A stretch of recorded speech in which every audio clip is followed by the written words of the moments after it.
presented by Nirala Recording Studio Darbhanga।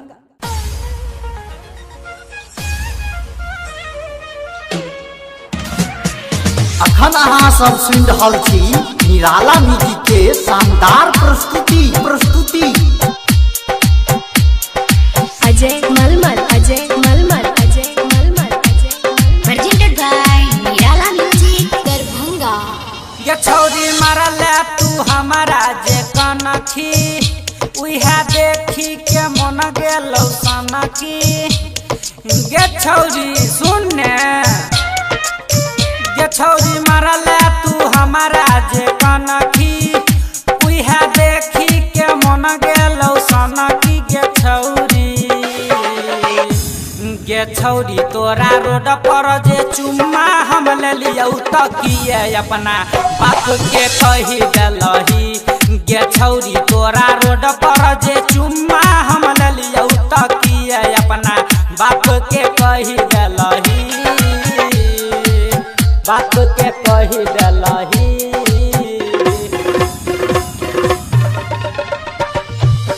निराला music के शानदार तोहर बाप हमरा देख के आँख घूर रही छौगे। तोहर भाई सरवा मारैला ढूर रही छौगे। तोहर बाप हमरा देख के आँख घूर रही छौगे। तोहर भाई सरवा मारैला ढूर रही छौगे। हम छियै बड़का जिगर वाला हमरा की कले तौ साला। गे छौरी तोरा रोड पर जे चुम्मा हम ले लियौ तकिए अपना बाप के कही देलही। गे छौरी तोरा रोड पर जे चुम्मा हम ले लियौ तकिए अपना बाप के कही देलही। बाप के कही देलही।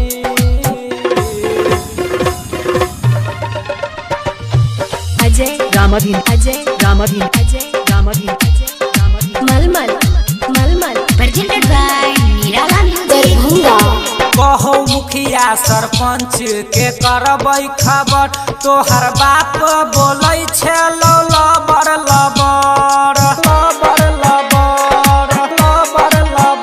कहो मुखिया सरपंच के करबै खबर तोहर बाप बोलै छै लबर लबर। गाबौ जाय राम हिम्मत वाला मिथुन संगे छैल के निराला। गे छौरी तोरा रोड पर जे चुम्मा हम ले लियौ तकिए अपना बाप के कही देलही। गे छौरी तोरा रोड पर जे चुम्मा हम ले लियौ तकिए अपना बाप के कही देलही। presented by Nirala Music